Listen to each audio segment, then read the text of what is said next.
जय श्री कृष्ण। क्या आप जानते हैं कि आपके रोजमर्रा के छोटे से छोटा कर्म भी देवताओं को प्रसन्न कर सकता है?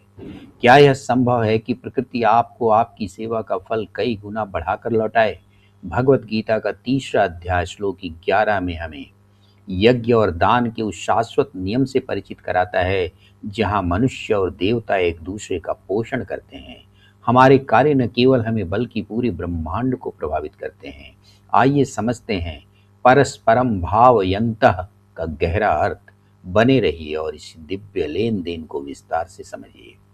गीता के श्लोकों को सरल भाषा में ठीक ठीक समझने के लिए आनंद गीता को लाइक और सब्सक्राइब कीजिए, जिससे रोज गीता के श्लोकों का अर्थ और व्याख्या आप तक पहुंचता रहे।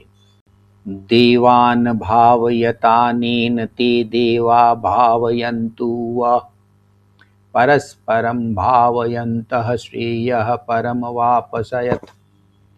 तुम लोग उस यज्ञ के द्वारा देवताओं को उन्नत करो और वे देवता तुम लोगों को उन्नत करें।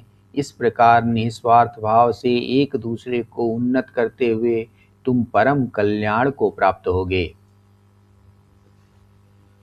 भगवान कहते हैं कि यज्ञ का अर्थ केवल अग्नि में आहुति देना नहीं है, बल्कि यह निस्वार्थ कर्म, कर्तव्य पालन और समर्पण की भावना का प्रतीक है।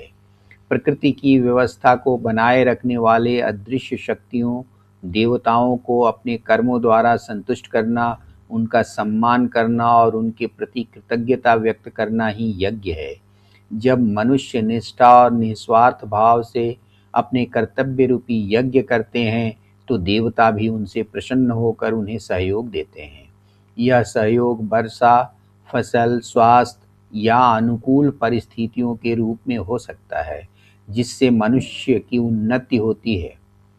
मानव और देवों के बीच यह सहयोग का चक्र निरंतर चलते रहना चाहिए।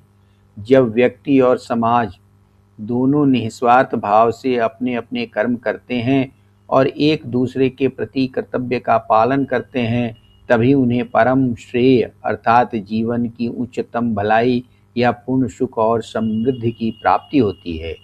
यह एक सामाजिक और आध्यात्मिक नियम है, जहाँ देना और लेना, सेवा और फल दोनों ही कर्तव्य और निस्वार्थता पर आधारित है। जय श्री कृष्ण।